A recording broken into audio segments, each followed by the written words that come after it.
Brought to you by V-Guard, co-powered by Sensodyne. एक खून जे झाले ते ठाकरेंच्या मुळे झालेले आहेत. 100 कोटी रुपये यायचे भिडेंकडून आणि ते उद्धव ठाकरेंना द्यायचा असा गंभीर आरोप किरीट सोमय्या यांनी केला आहे. घाटकोपरची दुर्घटना झाली, त्याच्यातले पैसे उद्धव ठाकरेंना द्यायचे असा गंभीर आरोप किरीट सोमय्या यांनी. मूळ प्रश्न जो आहे तो ते एवढं मोठं होर्डिंग बेकायदेशीर होतं. महानगरपालिका काय उद्धव ठाकरेंच्या ताब्यात नाही आहे. ज्यांच्या ताब्यात आहे त्यांनी हे होर्डिंग कसं तिथं ठेवून दिलं, टिकवलं आणि त्याला परवानगी देण्यापासून आतापर्यंत ते होर्डिंग का तिथं राहिलं, हा मूळ प्रश्न आहे. आता उद्धव ठाकरे यांच्यावर आरोप करून मूळ प्रश्नाला बगल देण्याचं काम ते नेहमीच करतात. या देशात हा मोठा प्रॉब्लेम झालेला आहे की प्रश्न मोठा तयार झाला की वेगळ्याच काही गोष्टी बोलायच्या, विरोधकांच्यावर आरोप करत हिंडायचं, म्हणजे मूळ प्रश्नाला कव्हरेज कमी मिळतं. देखिए, उनका काम है अफवाह से गर्मी बढ़ाना और हमारा काम है माहौल को ठंडा रखना. हमारा नेता कैसा हो जो माहौल को रखे ठंडा वैसा हो. अब की बात वी-गार्ड एयर कूलर का चमत्कार. केली होती, त्यानंतर शरद पवारांची भेट घेतली आहे आणि सह्याद्रीला भेटलो, अभिमानाची बाब आहे अशा स्वरूपाची प्रतिक्रिया देखील दिली. मात्र विरोधक त्याच्यावर टीका करताय, पोटदुखी झाली असंही म्हणताय. कांद्याचा प्रश्न 3-4 जिल्ह्यात फार महत्वाचा आहे आणि त्याने त्या ठिकाणी जाऊन हा प्रश्न मांडायचं काम केलं आणि त्याला उत्तर काय तर जय श्रीराम. त्यामुळं महाराष्ट्राला कळलं की शेतकऱ्यांच्या प्रश्नाकडे बघण्याची यांची प्रवृत्ती काय आहे. यांना कशाचंच उत्तर देता नाही आलं की जय श्रीरामाशिवाय दुसरं काही सुचत नाही. आणि त्यांनी जी भूमिका घेतली ती शेतकऱ्यांच्या वतीनं घेतलेली आहे आणि त्याचं धाडस आहे, त्याचं कौतुक आहे. त्याच सभेमध्ये पंतप्रधान नरेंद्र मोदी असंही म्हणाले की त्यावेळेला देशाचं बजेट सादर केलं जातं, त्या दरम्यान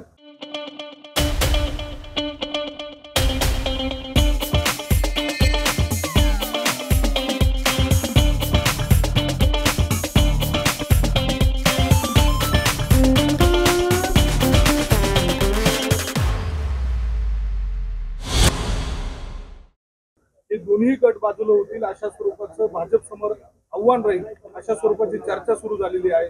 आपला काय राजकीय अंदाज म्हणतोय, काय होऊ शकतं? नाही तर 4 जूनला निवडणूकचा निकाल ज्यावेळी बाहेर पडेल त्यावेळी निकाल बघून वागणाऱ्यांची संख्या पलीकडच्या बाजूला जास्त आहे. त्यामुळं निकाल बघून थोडीशी पळापळ होणारच. बरोबर आहे, छगन भुजबळ साहेबांना नेहमीच जनतेचा कौल कुठल्या बाजूने जाणार याचा आधीच अंदाज येतो आणि त्यामुळं त्यांनी हे सुतोवाच केले असं मला वाटतं. बारामतीची निवडणूक झाल्यानंतर अजित पवार हे कुठल्याही प्रचार दौऱ्यांमध्ये दिसले नाही. मात्र इतर सर्व काळामध्ये जर बघितलं तर तो ठाकरे नावाचा ब्रँड बरोबर नव्हता. राज ठाकरेंच्या नावानं तो घेण्यात आलाय. त्याचा काही इम्पॅक्ट होईल असं वाटतंय का? नाही, बाळासाहेब ठाकरेंचा ब्रँड उद्धव ठाकरेच. दुसऱ्या कुणाच्या बाबतीत तेवढी ब्रँड व्हॅल्यू येणार नाही जेवढी आज उद्धव ठाकरेंना आहे. राज ठाकरे एक सेलिब्रिटी म्हणून वापरले जातात आता राज ठाकरेंचे वेगवेगळे वापर होतात, त्यामुळं आपण त्याच्यावर न बोललेलं बरं. झिंझिण्यांपासून त्वरित आराम मिळवा सेन्सोडाईन रॅपिड रिलीफ बरोबर. आरोप करण्यात आले होते, त्यामध्ये पैसे होते. कालच्या दिवशी मुख्यमंत्री नाशिकलाच आले, मात्र त्यांच्या बॅगा यावेळेला तपासण्यात आल्या. असं आहे की ज्यावेळी बॅगात वजन होतं त्यावेळी तपासल्या नाही. हलक्या बॅगा तपासल्या, ठीक आहे, तपासण्याचं नाटक तरी केलं, काही हरकत नाही. पण आपल्याला कधी असा अनुभव आलाय का तुमच्या कधी बॅगा तपासल्या? हो, अनेक वेळेला. आणि मी मुद्दामून पोलिसांनी रस्त्यावर गाड्या थांबवल्या त्यांना तपासायला देतो, कारण शेवटी त्यांची ते ड्युटी करतात. आपल्या सगळ्याच गोष्टी ज्या कोड ऑफ कंडक्ट मध्ये अपेक्षित आहेत त्या सगळ्या राजकीय नेत्यांनी पाळल्याच पाहिजेत. हे असं आहे की भारतीय जनता पक्षाला महाराष्ट्रातले 2 पक्ष फोडून देखील जनाधार मिळत नाही आणि म्हणून आणखीन एका पक्षाला बरोबर घेतलेलं आहे. पण जेवढे पक्ष जेवढे एकत्रित करायचा प्रयत्न करतायत ते सगळे जनाधार कमी करणारे आहेत. त्यामुळे मला वाटतं की 4 जूनला ज्यावेळी मतमोजणी होईल त्यावेळी महाराष्ट्रात काय परिस्थिती आहे त्यांच्याही लक्षात येईल. नाही, मला काय माहिती नाही ते आजारी आहेत का नाहीत याची मला माहिती नाही. ज्या वेळेला अजित पवार असं काही छगन भुजबळ नाराज आहेत, अजित पवार नाराज आहेत, भुजबळ साहेब नाराज आहेत हे आम्ही ऐकत आहे. बाकीचे कोणी नाराज आहेत याचा मला माहिती नाही. काही संपर्कात वगैरे आहेत का? नाही हो, माझ्याकडून संपर्क माझ्याशी कोणाचा संपर्क मात्र ज्या वेळेला अजित पवार असं काही काळासाठी अज्ञातवासात जातात किंवा संपर्काच्या बाहेर असतात, अचानक आजारी झाल्याचं सांगतात, त्याच्यानंतर महिनाभराने 15 दिवसांनी काहीतरी राजकीय भूकंप होतो. या वेळेला काही तसा घडेल असा आपल्याला अंदाज वाटतो का, किंवा काही वेगळं घडेल असं शक्यता आहे का? एक पहिलं म्हणजे राजकीय नेत्यांनी अज्ञातवासात गेलं त्याची एवढी चर्चा करण्याची गरज नाही. प्रायव्हसीची गरज असते. इतका काळ प्रचार केल्यानंतर 2-3 दिवस कोणी सुट्टी घेतली तर त्याच्याविषयी एवढं अखंड तांडव करणं योग्य असं मला वाटत पण नाही. इतर नेतेही प्रचारात होते, ते असं काही त्यांचा चॉईस आहे ना, प्रत्येकाला चॉईस आहे कुठं जाऊन प्रचार करायचा, कुठला प्रचार टाळायचा, हा ज्याचा त्याचा प्रश्न आहे ना. त्याला आपण कंपल्शन का करताय? एक वोट बँक साठी हे सगळं केलं जायचं, मात्र आम्ही तसं केलं नाही. आम्ही संपूर्ण जाती धर्माचा विचार करतो.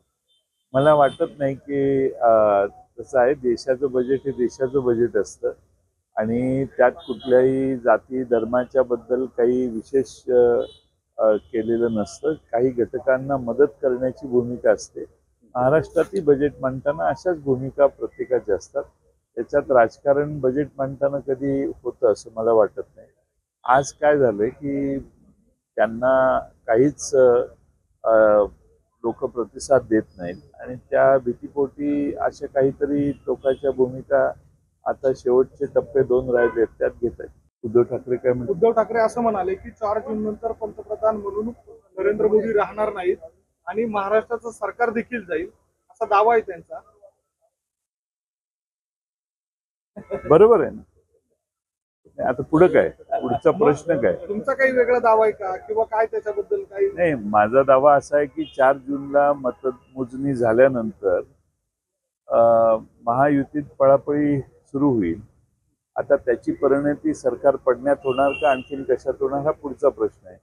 पण 4 जूनला नक्कीच निर्णयानंतर महाराष्ट्रातल्या जनतेचा कौल लक्षात घेऊन लोक पुढच्या दिशा ठरवतील असा मला विश्वास आहे. 4 जून नंतर अजित पवार गट पुन्हा जर परत यायचं म्हटलं स्वगृही येण्याचं तर काय भूमिका? असं आहे की आम्ही पवार साहेबांच्या नेतृत्वाखाली महाराष्ट्रामध्ये अनेक तरुण मुलं आता पुढे आलेली आहेत, नवे चेहरे पुढे आलेले आहेत आणि जे 2ऱ्या-3ऱ्या फळीतले आहेत तेही आज सक्षमपणाने नेतृत्व त्या भागात करतायत.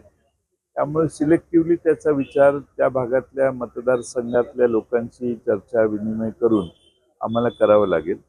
आम्ही सगळे आउटराईट रिजेक्ट करत नाही, पण नव्या चेहऱ्यांना संधी देण्याचा प्रयत्न आमचा जास्त राहील. Brought to you bye V-Guard, को पॉवर्ड बाय सेन्सोडाइन.